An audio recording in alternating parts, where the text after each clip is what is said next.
Welcome to Growing Your Dental Business, hosted by dental business coach and author Penny Reed. This podcast is the ultimate resource to sharpen your focus and accelerate your results, ultimately leading to more profit at the end of every month. Here's your host, dental business coach Penny Reed. Welcome to the first session of the Growing Your Dental Business podcast.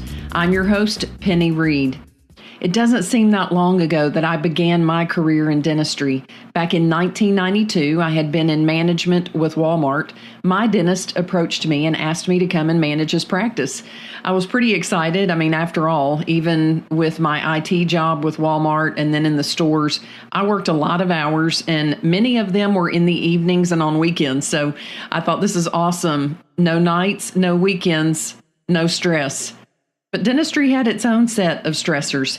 As I learned from going to work in what was already a thriving practice, there were no manuals on how to grow a practice. I kept looking for the practice growth manuals, and about all we had was an old textbook from when my dentist went to school. So we started out on a journey of working toward growing the practice. He shared numbers with me. We really buckled down. We tried harder for several months without a whole lot of results. So what we found was we couldn't get there alone. We sought the help of industry experts and we got the team on board. And in a short period of time, the results were remarkable. And I was hooked. I thought, wow, so many other practices are probably going through some of the same struggles that we were at that time, and I want to help them too. So I replaced myself as his office manager, and with his blessing, I began my journey as a dental consultant. That was in 1994. Well, I think it would be silly to say that not much has changed since 1994, when many things have changed since 1994. Even as a consultant, it became more challenging to help practices grow. And so I began to really think about what needed to happen to help dentists, dental business owners, and the teams be more successful. And specifically, one of the motivators for me a few years ago was realizing the trend that was happening in dentistry for dentists with their income. And I realized that many of the listeners may not be a dental business owner. However, I know you want to be part of a practice that is growing and profitable, because a practice that isn't growing and isn't profitable has no room to share greater rewards with the team. And specifically, one of the stats that I'm speaking to is the dentist earnings that were published by the American Dental Association, one of the most recent studies that they published, which was through 2014. And I know that's 2 years ago, but for this sort of data, it's fairly relevant. And what it showed was from 2005 specifically to 2014, that the average dentist, general practitioner's income dropped by 20%.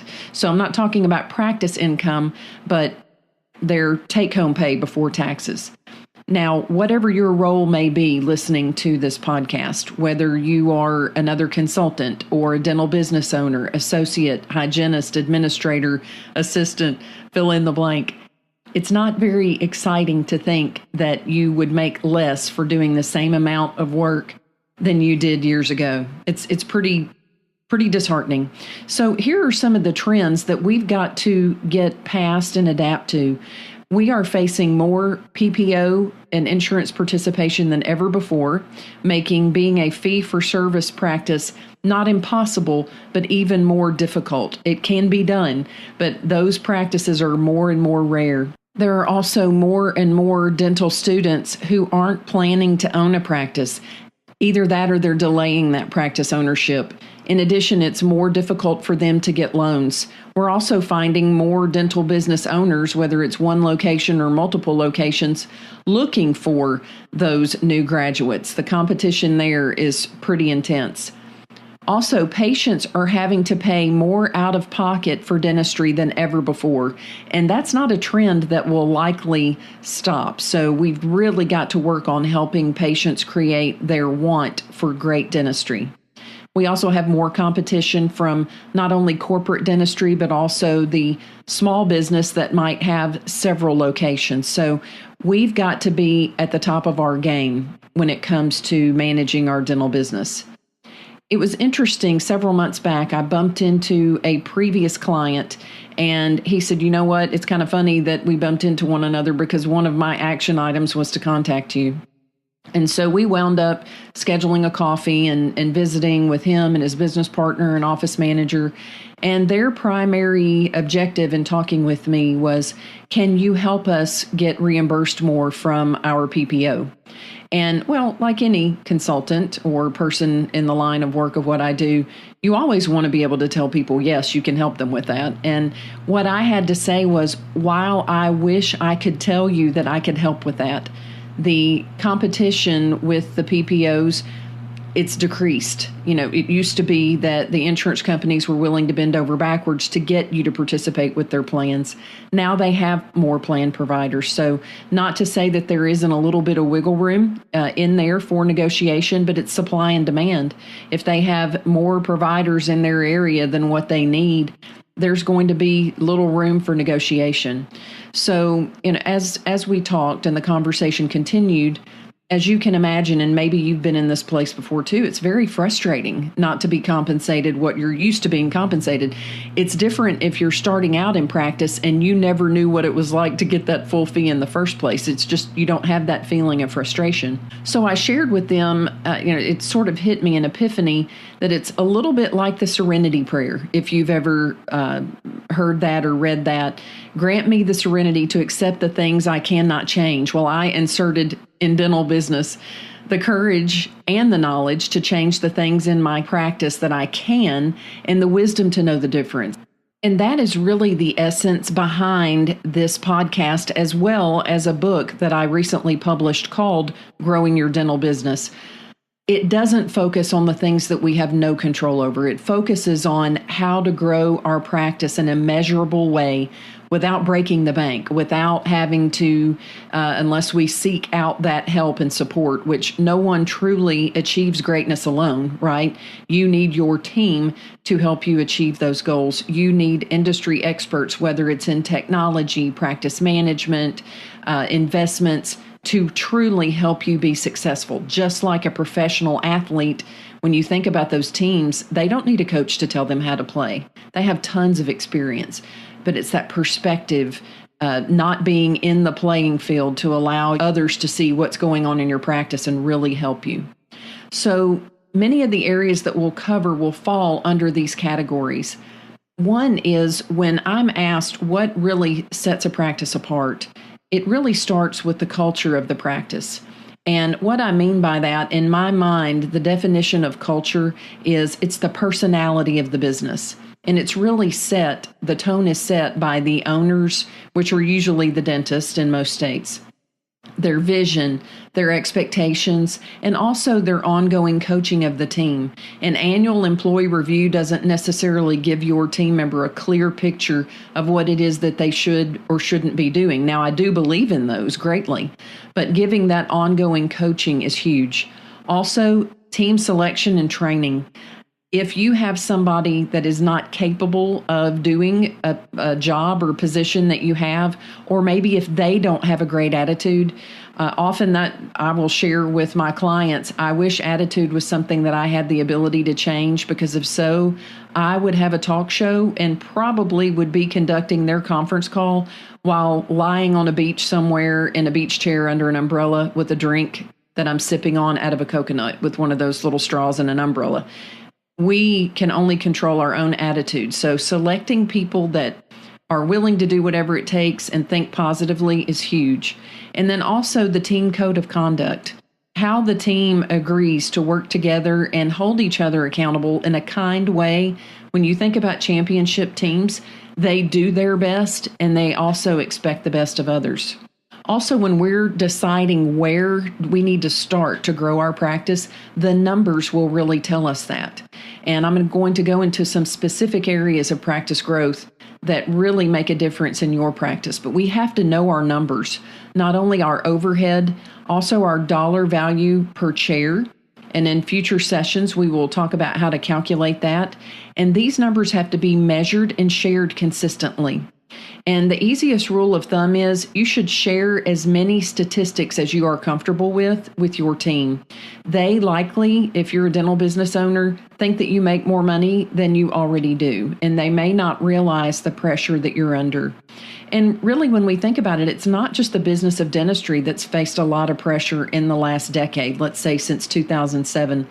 I know many friends who have been laid off or downsized or have even had pay reductions. And those are not fun conversations, nor are they anything that I really want to visit in a dental practice. I want to focus on practice growth.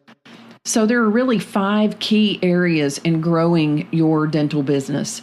And the first one, not necessarily in order of importance, is a healthy flow of new patients. And that's usually where most practices will start. They'll focus all of their energy around new patients, which it is very important. So where we really want to start with new patient growth, I love advertising. I'm just sort of a nut. I love creative ads and websites and things like that. But really, new patient attraction is more marketing. It's communication, how we answer the phone, what our practice looks like. Can our signs be seen? Are we visible in the community? How do we handle that patient's question on the phone about their insurance? And first and foremost, we have to realize that hiding behind, and I love the internet and I love Facebook, but we've got to be social even in our presence that's online. So increasing new patients. And next is being sure that our active patient base, and I would say this is going to be true in most cases, 90%, 95% of the time, we do not want to shrink that active patient base. This could show a downward trend for a short period of time if we do get off of a participatory plan, but that should be short term. The third key in growing your dental business is to increase hygiene membership. Now, we used to refer to this as our recall or recare effectiveness in hygiene, and I rebranded that, at least for my clients, because I want them to think about, and this is for the general practices, pediatric, and also perio, which for the periodontal practices that are tuning in, I will say this: you do want to be sure that you are sending your patients ideally every other recare visit back to their general dentist. It not only is good for the patient, it's great to keep harmony with your referring doctor. So hygiene membership is the percentage of your active patients that are coming in regularly for their hygiene recare visit. And what we're seeing happen with some insurance plans actually is they might only be covering one of those visits a year. So we need to be clear and specific with our patients, and doctors, your team members can prompt you to have this conversation while you're chairside to let them know why it's important for them specifically to come in at the 6-month, 4-month, or 3-month recare sequence that you recommend. The more patients that we see in hygiene, the more revenue, potential revenue that we have, not only in hygiene, but to drive in operative. The fourth key to growing your dental business is efficiency. And when I first put this together, I called it scheduling smarter, which that is a component of efficiency, but it really boils down to many more things than that. Most of us, for example, when we get a new dental software or there's an update, we learn just enough to survive, right? I still remember when our office had the paper records, and I can remember the DOS-based dental software program, which some of you listening to this may not even know what that is. You could Google that. But the more efficient we are, the quicker that we can be effective with whether it's CAD/CAM technology, the intraoral camera, or actually charting, the easier it becomes to get our jobs done. Also, doctors, hygienists looking for ways to delegate procedures, especially if you are working out of more than one chair. So increasing our efficiency. And last, but definitely not least, is increasing our case acceptance. That's the fifth key. And regardless of the specialty that you're in, the better we are at communicating, at giving a clear picture of the patient's condition, which I think visuals are the best. The better we are at doing that, the fewer people that we actually have to present to in order to reach the numbers that we need to reach to have a healthy practice. And the practice of dentistry is definitely not all about numbers, but if we don't have the profitability that we need in place, then not only are we stressed out, but we run the risk of becoming extinct.